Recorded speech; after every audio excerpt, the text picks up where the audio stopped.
Welcome to the 5th episode of Your Time on the Run, the Hunted UK Series 7 podcast from Reality TV Warriors. My name is Michael Holmstone, and joining me as always is my fellow Brit who's promised us he's now entirely self-sufficient for the podcast, Anthony Williams. Hello. And the lady who we sometimes have to subtitle with, and I quote, inaudible shouting, Michelle Pearce-Donovan. Oh, as if. It's one of the rare times I've ever turned subtitles on, because when Alex was trying to hitchhike and he was like, oh, I don't know what it said, but I'm assuming it was abusive, I went back and turned the subtitles on Channel 4 streaming service, whatever we're meant to call it now, and it was just inaudible shouting. And it really tickled me. Oh, that's funny. I suppose we'd be remiss if we didn't at least acknowledge what had happened in Sydney. Is everyone all right, Michelle?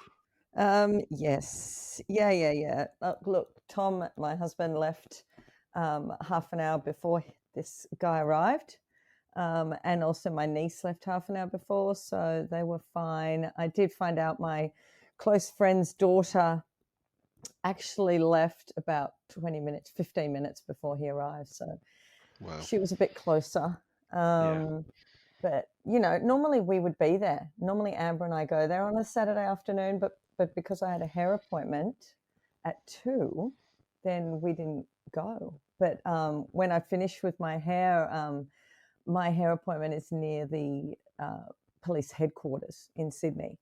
And 2 of the riot vans were leaving as I left my hair appointment, and then 3 ambulances in a row from further up on the street that I was in. And I'm like, wow, okay, 3 ambulances in a row mean something is going on.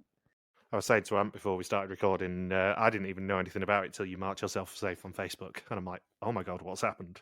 Yeah, well, I did that because I've got a lot of international, obviously, friends. And so I did that because some people had already started messaging me because the reports kept saying, you know, it was basically women who had been attacked. So that's the only reason why I put that. Normally we don't do that sort of thing in Australia. We never have anything to report.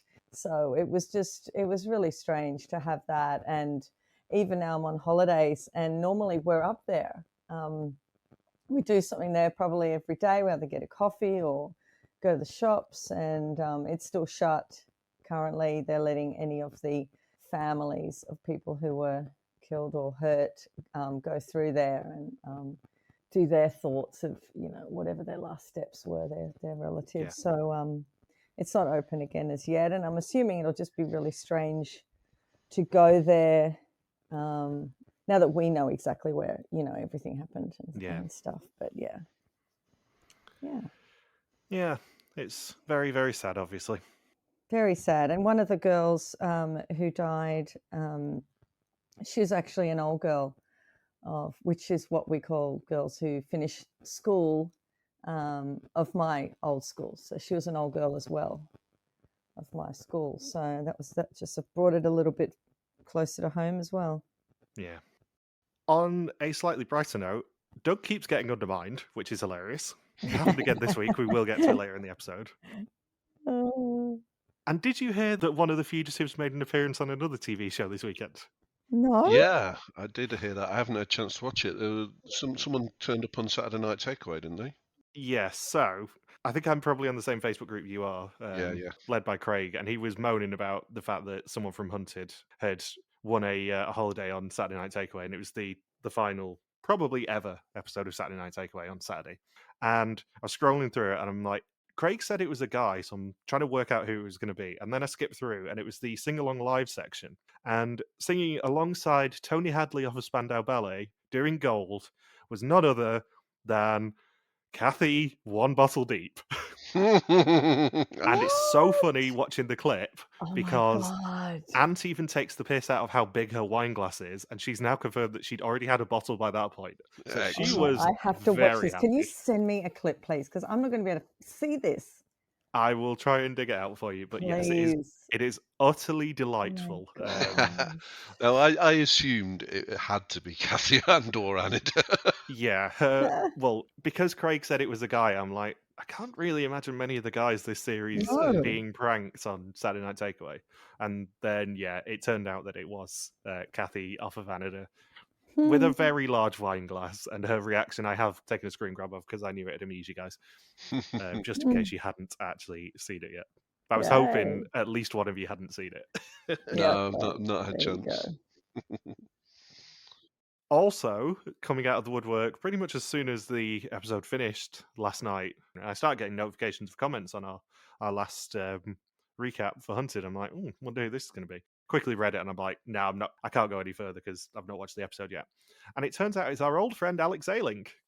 Oh, fantastic! He's left us the following message. Hi, Michael, Anthony, and Michelle. Alex here. Hope you're all well. Just finished watching the 5th episode, and now I can comfortably give you my prediction. Honestly, I had a gut feeling about this for some time, considering the lengthy delay between filming and the release of this series.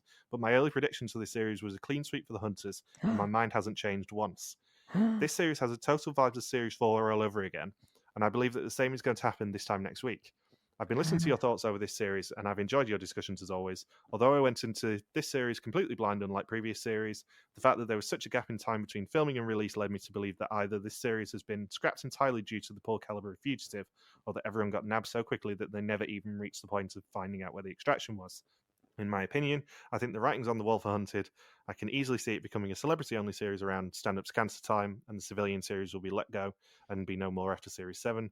It's a shame. You know for a fact I'd be there for Hunted All-Stars. Alas, it will never be, but that's just my opinion. What are your thoughts at this point in time? Looking forward to hearing what you three have to say during midweek. Oh, and of course, I should mention just one word, which I'm giddy in what you'll say about this down the line: motorbikes. Yes. I did have motorbikes. When I got my notes out today, on the first page I had motorbikes, and I went, oh, that's right. What happened to the motorbikes? It was such a big promo point at the start of the series. And it's like, yeah, it was in the initial departure, and potentially it'll appear when they go back to London next week, but it's still hilarious. It better do, otherwise it'd just be a really weird thing to have happened. Did you guys also see that we've sort of arranged an interview for Hunted as well? Yes. I did see that. Yeah, I didn't understand what was going on there. Yeah, okay. Or was it a book signing?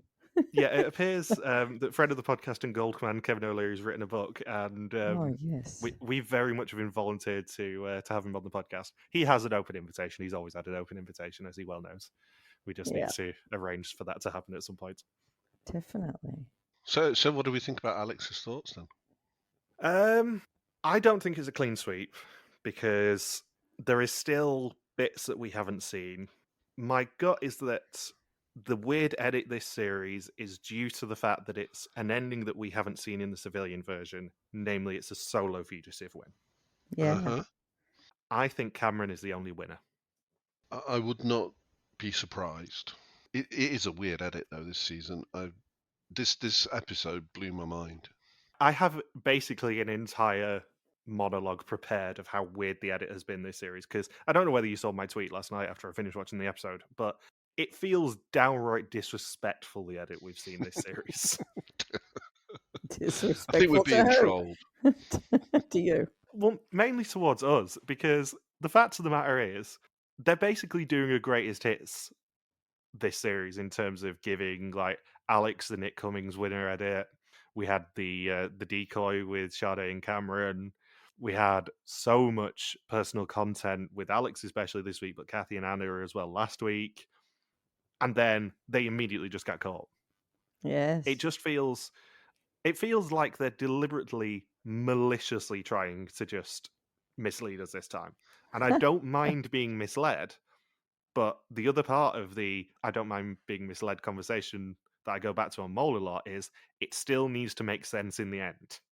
Yeah, and that's the bit that troubles me, is how they make all this make sense in the end. But yeah, we're going to find out in a week's time. But it is very, very odd. Just weird things like what an anticlimax Cathy and Annida was. Yeah. And I don't like the fact that they gave us a clip from the finale right at the start of the premiere. That really got on my nerves. Because that's just ridiculous. It tells us that Sade and Cameron are not going to get caught until the finale anyway, if at all. We've also seen that clip of Cameron crying in the tent, which I'm presuming is next week as well. Presumably after Sade gets caught and then he's on his own. But just not a lot of this series has made sense edit-wise. Yeah. And you're right. In some ways, I kind of like it. I like that we've not been able to predict the winner from week one, which is a bit of a change. But like you say, it's all got to make sense in the end, and I'm just not quite sure. Which is why I'm not. I don't know. I think it could be a clean sweep. It's possible. The thing against a clean sweep for me is we've seen someone open that briefcase. Yes. Yeah, that is true. That's why I think it's a solo win now, because we only saw one person open the briefcase. There was no one else seemingly around. And we saw in the pre-episode 1 bit that someone opens that briefcase and it doesn't look like it's a hunter to me. Because if you think back to the Series 4 reveal, they did still open the suitcase to prove it, but they did it on the rooftop of the bullring as a group of hunters. Yeah. Which still could be the case, couldn't it? It is possible that it's a hunter opening the case. It did, but it looked like someone was sitting down opening it going, oh my god, I've just won 100 grand in cash. Yeah. Which is exactly what you'd want us to think if you had a clean sweep.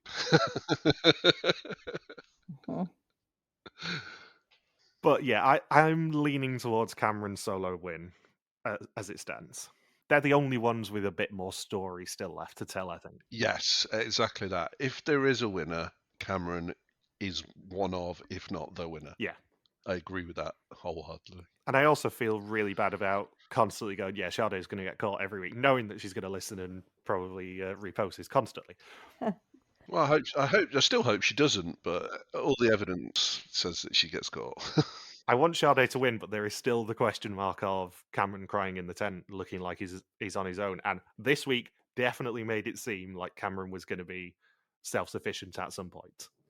Yeah, I mean, there's two stories that are all about one member of the team. So Sade and Cameron is all about Cameron stepping up and becoming a leader and becoming more mature, and that's pretty much all of their backstory. And with Jackson and Nicola, it's all about Nicola is there to support Jackson. And so those two stories can't lead to all four people winning. They can't. No, I remain convinced Jackson and Nicola are getting caught next week. It feels like it. I'm not sure there's any more backstory left there. So previously, the remaining 8 fugitives continued on the run. HQ tracked Jack down to the moors outside Newcastle and captured him quickly while he was enjoying a 5 sausage roll breakfast.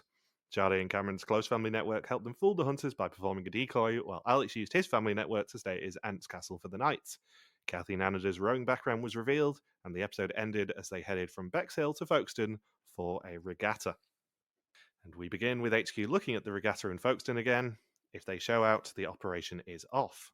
They have ground hunter Nicola off of motorbikes in episode 1 at an observation point, and in the case of a sighting, they will be caught by undercover operatives in the crowd. This was just like the very second the episode started, focused on Cathy and Annida, I just wrote, "Oh, they're getting caught then." Yeah, it was just so telegraphed. I don't understand it. There was no kind of real cliffhanger to it, and then they just open up with, "Yeah, they're in Folkestone. We'll just go and we'll get them there now, then, shall we?" Why didn't they do it at the end of last episode? Yeah, because that's the thing. Last episode, they switched from doing the capture at the end of the episode to the capture at the start of the episode. And then they did the capture at the start of the episode this time, and then in the middle of the episode, and then not at the end. It's just all over the place. But it was just, I don't know, it felt like we'd really built these two characters up as they're having loads of fun and everything, but then it just wasn't a fun capture. It was just, oh, there they are. Let's just stroll up and grab them then. Yeah, it's just really weird and just underwhelming, I think, is the best way to put it. Because they then, as part of this reveal that actually it's 12 days into the Hunters, I suspected it would be, we had that long discussion last week about actually the timeline of this, and it appears they actually sort of pulled it back to the right place in the timeline of about 12 days. Yeah. But then it just didn't make a lot of sense just going, oh yeah, Cathy Annida, you're really fun for the previous 4 episodes. We're going to keep peppering you in just because you're having a load of fun on the run. And oh yeah, you get caught right at the start of episode 5. Yeah. It just, I don't know. It just felt off. I genuinely think it would have been a little bit more satisfying if they just ended last episode with it and we could have gone, oh, that's a shame. Yeah, definitely. Rather than starting this episode going, oh, Cathy Annida again. Yeah, bye. Yeah. Yeah. And they remember each other as they were as youngsters. They used to turn heads and now they turn stomachs. That's such a good line.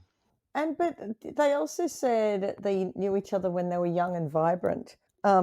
Ladies, if you're listening, you're still vibrant. You're so vibrant. You're off the scale of vibrant. Like, seriously. I know. Can we just remind ourselves that they're in their mid-50s? Like, oh, we're so old. You're not old. No, and they're still vibrant. Like, and one of them, I don't know who it said, who said not much use to anyone, like as if she's not valued. I'm That was sorry, Cathy. Cathy, I need to say, Cathy, like, you are valued to all your friends. If you can make your friends laugh, if you can make them feel good about themselves, if you can have a good time, you don't need to be doing things for somebody else to feel valued. You are valued in just being a friend and being there for somebody and having fun with somebody. And I didn't like that. And everyone's got their own value. You don't have to be working. You don't have to be a mum. You've still got your own value in this world. Yeah, let me be clear. Cathy and Annida are the stars of this series, bar none. They are so much fun in every scene that we see them in these, let's be honest, just over 4 episodes. They are stars. Oh, yeah, definitely. So they're hoping to rendezvous with their friend Graham and use his associates to travel north, and they both fall over the curb. That was good. They can't see because of the wigs. Yeah, normally I would laugh at this, but I actually genuinely did fall over the curb last week. I've got scabs on both of my hands at the moment. Oh my God, you actually fell forward enough. You didn't catch yourself. Oh God, that's funny. The irony is I was on the way to the doctor's at the time. Didn't have an appointment to talk about your problems with balance, did you? No, it wasn't an appointment to talk about my problems with my balance or my eyesight or the fact that I've got size 13 feet and I just trip over myself occasionally. Nicola thinks she sees Annida and Ray tells us to hold a nerve. Cathy is suspicious there are hunters there, and Steve sees a second woman. Nicola then confirms the sighting of a second fugitive and the hunters catch them both. Oh, bollocks. Yeah, indeed. Dear. Oh, bollocks. Bit sad. It was sad. It was sad. I don't think any of us thought they were making it to the end, but it's a shame that they went in such an underwhelming way, really. I think heartbreaking last capture is the prediction that I gave. Yeah. And there is a small degree of irony in that if they'd lasted about 6 more days, they could have just hopped up to London and easily got the extraction location quickly. They were best positioned. And given that after day 12, apparently everybody just had a week off, it would have been fine. And in the continuation of Lisa's softening edit, she says that they were her favourites. Yeah, well, I think we can all agree on why that would be. They were just lovely. Yeah. I'd love to see them on something else. Lovely and the right side of batshit crazy. Oh yeah, perfect. Yeah, I mean they're not water skiing across locks, but they were good fun. And before she came away, Cathy didn't feel like she was much use to anyone. Now she's proud of herself. And Annida says that being on the run has brought her back to life, and it's entirely Cathy's responsibility. Brilliant. I'm so glad they had fun. And the remaining 5 are spread across the length and breadth of the UK, otherwise known as the North and Scotland. yeah, pretty much. I swear they put that in just because they know I'm going to mention that every time. Oh my God. It's never true. Lengths and breadth. Well, mostly lengths, really. Let's be honest. Are you on speaking terms with any of these editors? No, that's the problem. I suspect, because we know obviously hunters listen, I suspect the editors probably listen and put these things in just to needle us slightly. As much as we joke about this with Belgian Mole, especially that they pander to us, I think there may be a degree of pandering to us when they put in like length and breadth of the UK and get Jonathan Smith to say it. So we see that Shadow and Cameron pulled the stunt in Asda. Dr. Steve Hersey says it's super smart and they can be pleased with themselves, but now hunters know exactly where they were, so it's still a lead. Is it though? They're exactly where they were. Yeah, where they live. It's not much of a lead, really, is it? Let's be honest. Now, this episode especially is sort of, yes, these tactics have worked in the past, but we have got ways to get around them now, I think is the theme of the episode. Because we do obviously see it with Alex basically being in the middle of nowhere and then heading towards his dad's house. I don't know. I think the theme of this episode is family. Like, seriously, they all went to family. They were like, I know they have to, but they don't have to go to their houses, do they?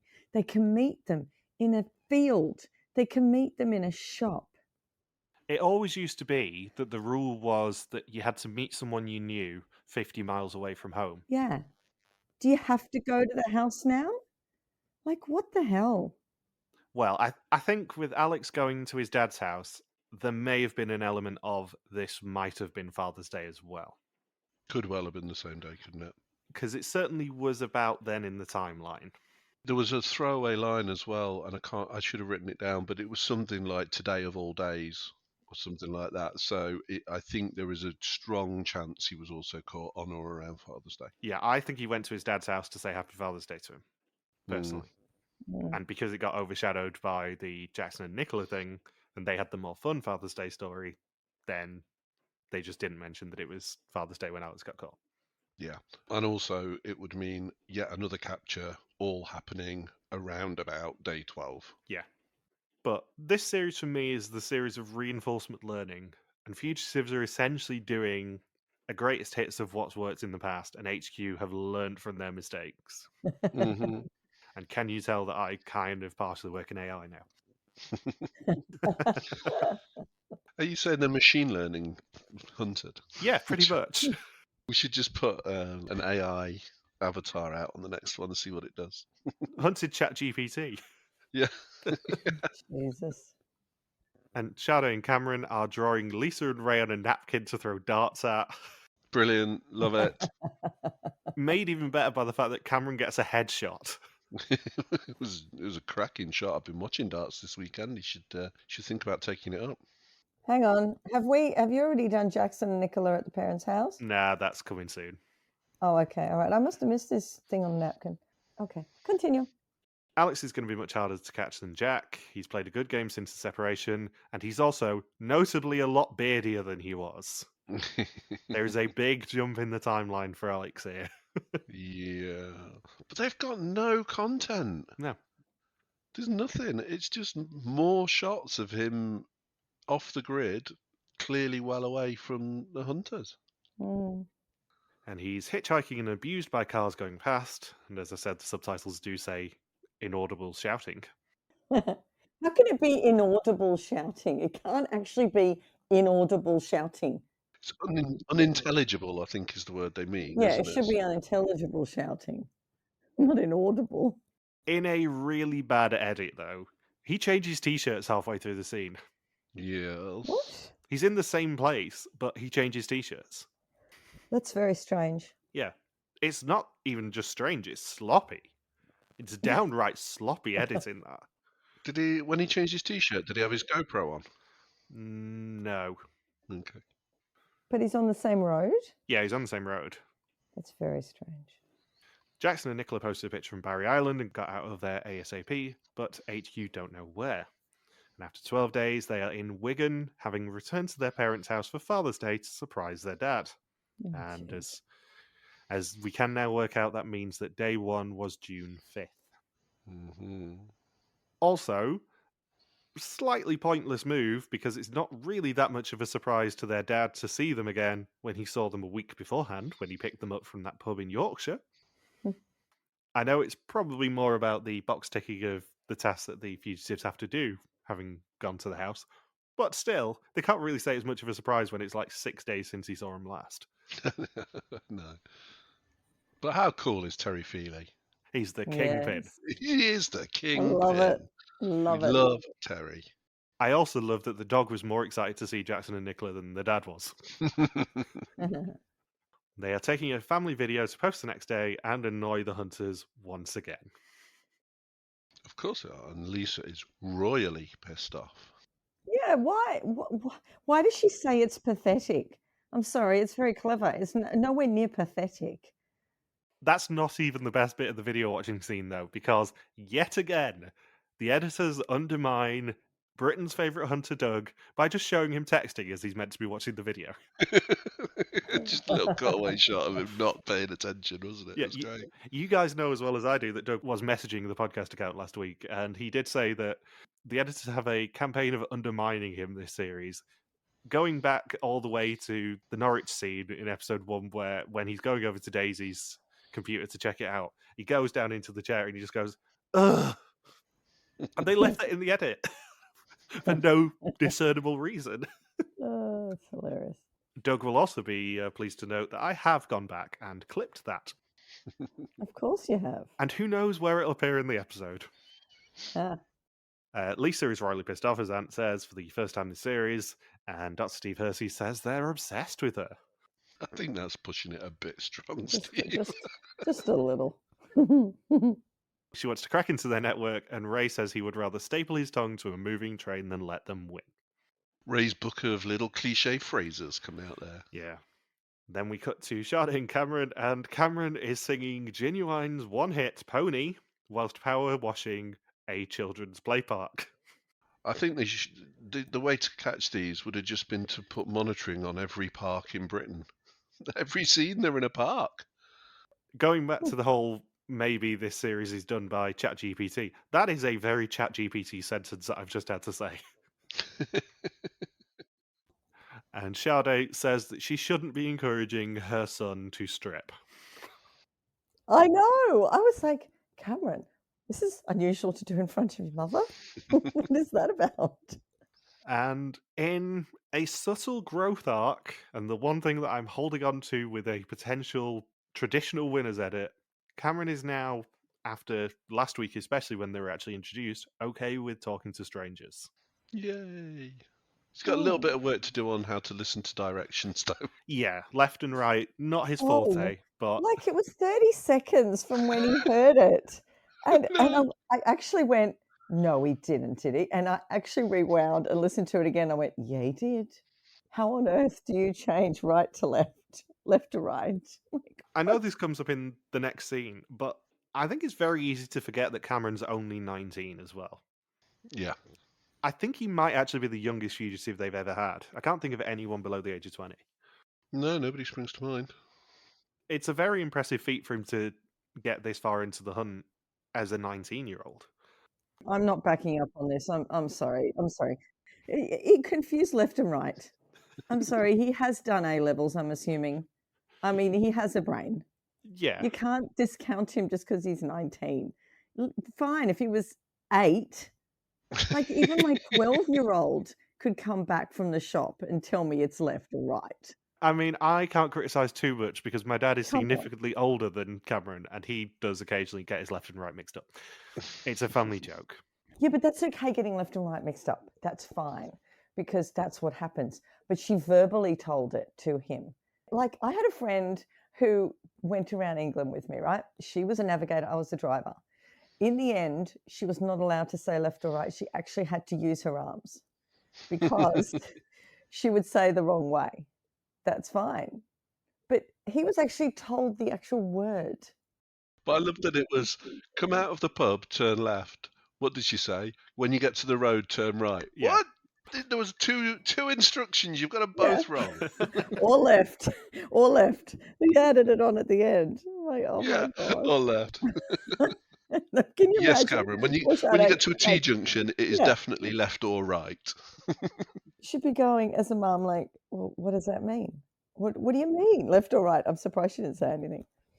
And they are in Sheffield, and a CCTV sign gets zoomed in on, which doesn't even come back into play, which is hilarious. They go into a pub, and the woman helping them there is rather shocked that they're on the run. Yes. Oh, her facial reaction was amazing. I know. And she makes some calls and helps them stay off grid with some strangers by letting them camp in the garden. Yes, this is it. If you've learnt anything from 7 seasons, this is what you do. Complete stranger, in the garden, no connection. Beautiful. And also, when you get a getaway driver, you make sure the getaway driver stonewalls the living bejesus out of the hunters. Oh my God, how good was Luke? He is badass. So I love him. He's my hero. He is definitely MVP this week.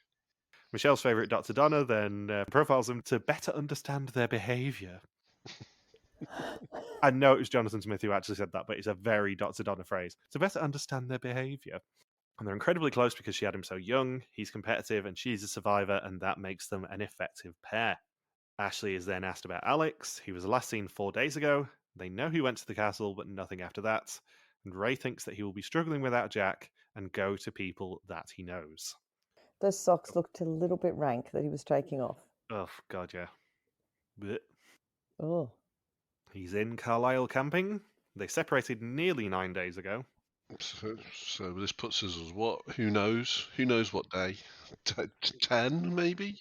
This must put us like day 10, 11, 12, maybe. So it probably is about Father's Day. It's probably day 11, and then he goes to his dad's and gets caught on Father's Day. They had a bloody busy weekend. No wonder they had to take a week off. Yeah. When he's struggling, he has his mum's ring on his necklace to drive him forward. She was so proud of everything that he did, and that is his driving force. And this annoys the hell out of me, because at this point in my notes, I've put, oh, can we just have a bit more winner edit, please? My next 3 words are massive winner klaxon. How could you both be so wrong? I know. Again, I don't mind being misled, but it needs to make sense. You can't just come out of left field and get them caught. It needs to actually make sense. It can't be as abrupt as it was in both captures in this episode. That's what irritated me last night. I went to bed really pissed off at this episode. How dare they do this to me? Don't they know who I am? No, because genuinely, it needs to make sense. It needs to be a viable story. And the story seems to be that they're just trying to shock us every week with the capture. Maybe not with Christine and Munya. But most of the captures this series have been very out of left field and very abrupt and very sudden.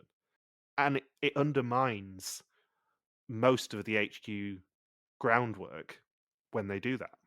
It does, because it just fuels the fire of, it's obviously fixed.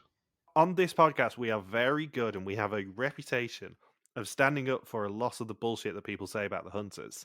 And it's very hard to do it when the episode downright undermines their hard work.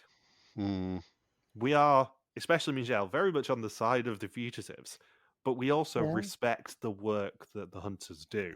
And a lot of it has just been portrayed as lucky bullshit this series, and maybe it is, but they need to find a way to tell that story properly, I think, and make it a satisfying story as well. Yeah, and I think Alex's was the worst of all of it, because all we've had is they've no idea where he is, he's off grid, he's wandering through fields, he's talking to cows, oh, he might go to his dad's, oh, he's at his dad's. And that's just not satisfying. Yeah. Despite the fact that this is a reality show and it's unscripted and everything, you still need to have that narrative thread. And I don't think we've got a narrative thread this series. Because if, as I suspect, it is Cameron who wins, his narrative thread is, I'm overcoming my anxiety, all that wonderful stuff. But we didn't see it till episode 4. Thinking back to series 1, we didn't get Stephen and Martin until episode 4. But we still had the other winners introduced long before that. And we still had a narrative thread that went through all the episodes. We still had Ricky getting caught halfway through, but his was a very strong story and you saw the ebbs and flows of it.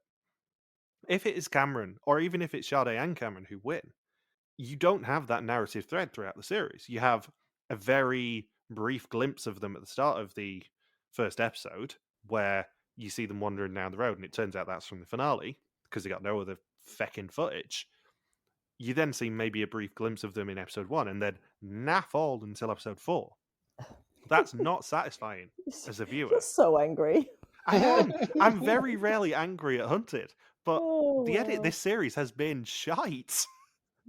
I've tried to defend it over the past 4 episodes, but I really can't. The editing this series has been distinctly underwhelming as both a consumer and a recapper of this media. Harsh but fair. Yeah. Like, as much as we want to shout from the rooftops about how wonderful this show is, and it is still wonderful, we need to still be able to hold them to account a little bit. Yeah. And this series has very much disappointed me edit-wise. Because I've enjoyed it far more than I enjoyed last series, mainly because it's actually 6 separate episodes rather than 3 weeks. But it's still bullshit the way they've told a lot of these stories. And to go back to Alex's point, maybe that's why they've held on to it for 2 years, because it's been hard for them to craft a compelling story, because it looks like pretty much everyone gets caught like 10, 12 days in, and then nothing happens, and then we're at an extraction point. Yeah, it must have been hard to edit if this is, the general gist of what happened. But the thing is, if there is a winner, and if it's Sade and or Cameron, you put them in all the episodes. You just pepper scenes of them dicking around in a play park in every episode if you need to. So maybe they don't win then. Thinking about it from a casual viewer's point of view, you get to episode 4 and you go, who the bloody hell are Sade and Cameron? I've never met them before. Yeah. All right, you need to stop being pissed off. Because we're basically only halfway down my page. We can rattle through most of the rest of this, Michelle. There's one more bit where I am going to get pissed off, which is traditionally the extraction point information. Okay, that isn't even on my page, so hurry up. So Dr. Steve Hersey has been analysing the notebooks to try and get ahead of Alex. He notices in Jack's notebook, it contains a lot of Alex's contacts and vice versa. Alex's dad lives in Durham, and that could be where he's heading. In Manchester, Sade and Cameron are doing an ATM withdrawal at a Tesco Express, and the new associates have arranged a getaway driver, Luke. HQ get the cash withdrawal and see Cameron giving them the finger. Do you think that if they did have backpacks on their back, they would still look for a car? I think they would. So why bring up that point? Just for the layman, I suppose. Yeah, because it links to Luke. Yeah. Also, I don't know exactly where that Tesco Express was, but they said South Manchester. I'm not sure you'd want to walk around with your valuables for too long in most of South Manchester. The thing that needs to be brought up here is we've already seen this. Yes. Last week, if you remember, we pointed out there was a picture on the whiteboard of Cameron giving them the finger at an ATM. Yes. So there is an extreme amount of monkeying with the timeline in this episode. Oh, this whole episode is Monkey Island. It's ridiculous. This is bullshit. This is Australia levels of terrible storytelling. Hey, you can hold up right there. Michelle, you are vastly outnumbered with people who've stopped watching Australian Hunted because it's bullshit. I love Hunted anyway. I don't care. Even Ant gave up, and he's got a far higher tolerance for this nonsense than I have. Yeah, I couldn't deal with it. So Luke is dropping them in Stoke, where they plan to stay the night. I've been there. Oh, look at you. Stoke. I just remember it was such a weird name. Like, we'd be driving down the highways and we would just say names of towns. We wouldn't be going there. We'd be going, oh, what was it? There was, there was something that we even said for the next 2 weeks. It was just the weirdest name for a town. I just love your names of towns. I mean, you probably like ours because they're bizarre, but Stoke. I mean, they're not Woolloomooloo level, are they? No, they're not Woolloomooloo. Stoke is famous for 3 things: pottery, deprivation, and not being Alton Towers. Yeah, that's fair. Right. Oh, that's what the name was? Was there a place called Stroud? Stroud, you mean? Stroud. We were calling it Stroud. No, we were calling it Stroud. We thought it was funny. We were putting a Scottish accent on it. So Steve and Nicola are sent to interrogate Luke. It's the motorbike team back together again. Not on the motorbike, though. Where are the motorbikes? Steve tries to play hardball with him, and Luke gives him nothing. I love cagey Luke. He's the best. So good. And even better, he sarcastically invites them for breakfast and then wants to put it on their expenses. Yeah, don't you get expenses? Let's go for breakfast. The guy just looks at him. Surely they can stretch to 5 sausage rolls. Come on. Talking about sausage rolls. So I'm in the car with Tom today. And I don't know what we were talking about. We were talking about Macca's having all these different kinds of burgers and the buns, and there's just too much meat on them. And anyway, I said, sausage rolls. I said, could you possibly eat 6 sausage rolls? And I put my hand out. I said, it's got to be about this long. And could you eat 6? He's going, I could probably do 4. I don't think I could do 6. And Tom is not a small guy. I mean, he's not small. And he's saying, no, 6, I'd probably vomit. So you used your hand as the standard unit of measurement? I did. That's good. Yes. That should be a thing. It's good to see we're all doing our homework this week. Michelle's asking her husband about sausage rolls, and I'm asking you guys if you can bleat like goats. I don't think I can. I don't even want to try. So in York, Jackson and Nicola have had 48 hours since the video was posted. He's doing things that scare him, like borrowing a phone off someone. And Nicola says no one's questioned him about his gender, which is perfect for Jax. Yeah, happiest person ever, all he's ever wanted. Da da da da da. End of backstory. And he arranges a lift via an associate and tells him not to use his normal car, but Sophia is investigating the social media connections. Ashley looks into Terry's contacts and finds Mick, who is the getaway driver, and also arranged the getaway driving out of Yorkshire. And Mick picks them up and takes them to his work, which is exactly where ground hunters Kirsty and Bex are on their way to. This is just such a stupid move. Yes, it is. Why? Especially locking them in essentially a fortress. Oh, jeez. They ring the bell, but then come in through the gates, and Jackson and Nicola obviously panic when they realise. What I don't get, what I don't understand, is that the hunters are at a place, and they're obviously there. It's a big enough place for them to hide. Why on earth do they start walking around? What is wrong with these people? Why can't they just sit in the back of a car? Because the hunters are going to go. If he says they haven't been there or they have been there and they've left, like, why? What is wrong with them? Why do they get out there and look at the hunters and then try and run somewhere? Panic, I guess. It drives me crazy. And they get spotted running across the warehouse by Kirsty, but Mick locks them out. And the building is like a fortress, and the only way out is via a very spiky security fence. This was a good bit of tension. I did like this. I thought they edited this bit quite well. The other thing about the edit as well that I did mean to mention, and this isn't going to be a rant, but the next time trailers have been very accurate, which they never are normally. They're normally misleading, aren't they? You see Jackson and Nicola run across the warehouse, and you see that maybe the ground hunters that spotted them. But usually that would be they're probably not in the same shot, so they're probably not actually there at the same time moment. But no, it's entirely accurate. Yeah. Have you even got that in my notes? Hunters are outside. Is this the same time frame? Oh, yep. Turns out it is. And maybe I like my hunter to be a little bit more disingenuous, but still, we don't expect the next time trailers to actually tell us what's going to happen next time, really. And one of the next time trailers a few weeks ago did actually have a scene in that wasn't in that episode, I seem to remember, which was Cameron crying. So Mick returns with the getaway car, and Kirsty spots it, but they're too slow, and Ray is gutted that they missed out on catching Jackson and Nicola again. This is so lucky. Yeah, very, very lucky. Mick may be an absolute idiot for taking them to his fortress of a business, but he's less of an idiot for, working out how to get them out of that fortress. Yeah. In Northumberland, Alex says he's miserable. He's at a bus stop and has seen 10 Range Rovers, which all gave him a heart attack. He's camped for 3 days and is on his way to see his dad. And we got a line that for the first time gave us a clue where he went, I'm going to win.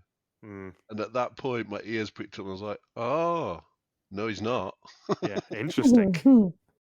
He knocks on the door and his dad doesn't even recognize him. His dad tells him that Jack's been caught, which he suspected for a few days. And he's incredibly proud of Alex. It did seem to me, and at this point I did still believe that Alex was probably going to win, it seemed to me that the scene of Georgina and Zoe visiting him had been a few days earlier, because he was talking about finding out that Jack had got caught and all that sort of stuff. And yes, I get that their families are probably close and go to the same private members club or whatever, but still, you would have thought that maybe they weren't in that much communication. Yeah, it doesn't explain how he knows Jack's been caught, does it? No. It seems like maybe the hunters came a few days ago and then came back that day. Yeah, it feels like that. Yeah. Georgina and Zoe pull up and Charles is already wearing a completely different shirt and waiting for them. Alex sees them from the garden and sprints off and hides, and they drive off with no information, but they are suspicious of him, so Lisa puts coverage on the back and covert tonight and wants to trap Alex. And I still, at this point, thought maybe he's going to get away. Yeah. Yes. But why? He's only just arrived there. He hasn't been there overnight, has he? Well, I think he might have been and we didn't see it because Charles changed his shirt. He has to move. Because I thought maybe he could stay. Yeah, I think it's probably got to the point where it's late enough in the hunt that they have to move every 24 hours now. Because otherwise, you just stay there and hide in one of the many rooms on the estate. Yes. You saw the overhead map and it was a bloody big plot of land. Yeah, well, from overhead, he was in a green field, but then when they showed him down on the ground, he was with sheep. They didn't do that very well, the filming. Georgina and Zoe are blocking one of the roads, and JP and Mel are in full predator mode in the fields in ghillie suits. They also have a drone going high which can zoom in and spot him. Ghillie suits with ChatGPT suggestion. We've had ghillie suits before, but they are always ridiculous. Basically looks like a Sasquatch is following him. And Alex is staying over and has a plan. He's made up ham rolls so he can be completely self-sufficient on the run, and he just wanders through the fields.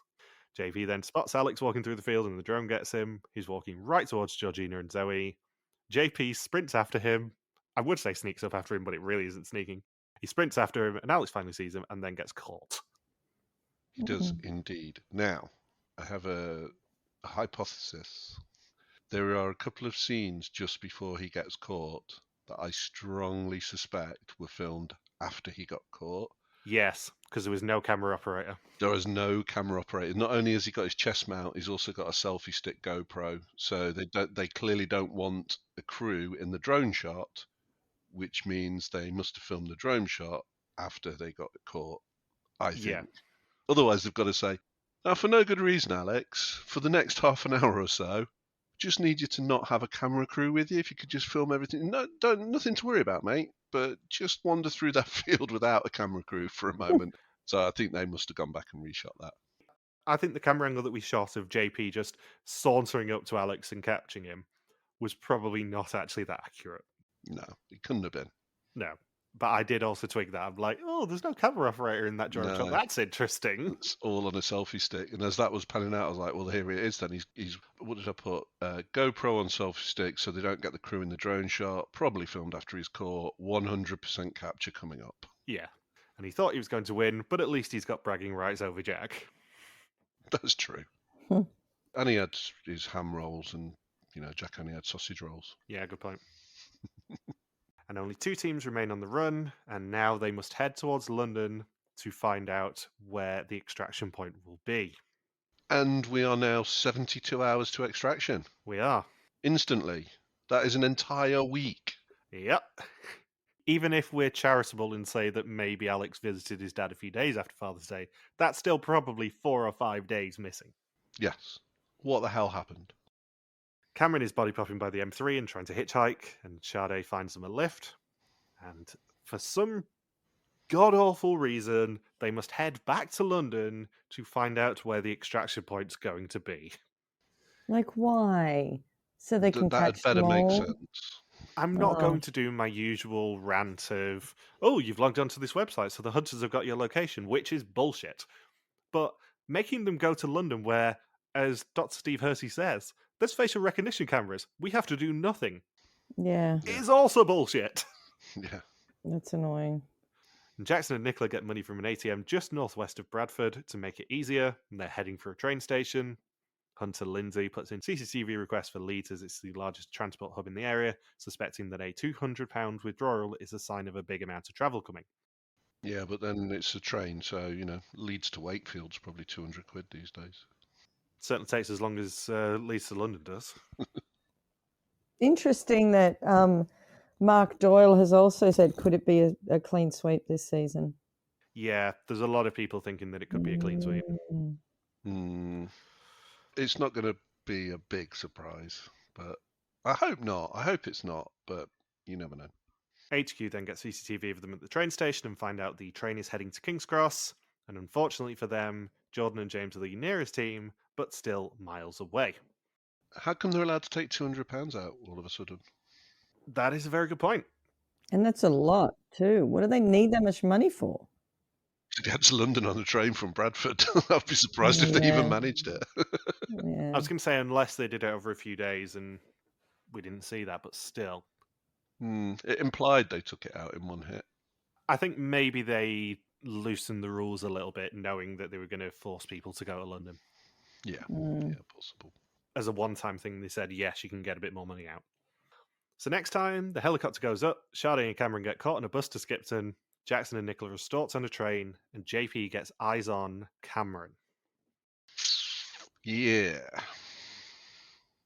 Do you think there will be a winner, and if so, who? I think it's 50-50 if there is a winner or not at all. Yeah. Well, that's sort of how maths works, yeah.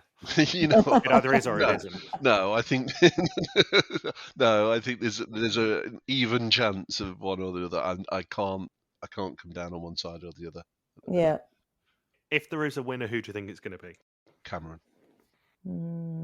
Jackson.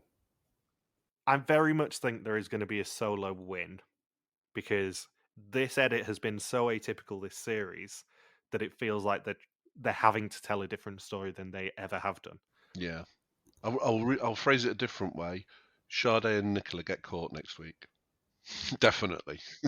And the permutations we haven't seen in the civilian one are one person wins and 3 people win. Mm-hmm. I think it's incredibly likely that, sadly, Sade gets caught, probably saving Cameron in the process. I think it's probably likely that Jackson and Nicola get caught. Therefore, that leaves a solo win and a 19-year-old to earn 100 grand on his own. 50 grand of which will obviously go to his mother. Yeah. which I will be happy with. Yeah, oh yeah. But having said that, we should know more about Cameron if he's going to win. Yeah. Personally, very satisfying if Sade and or Cameron win.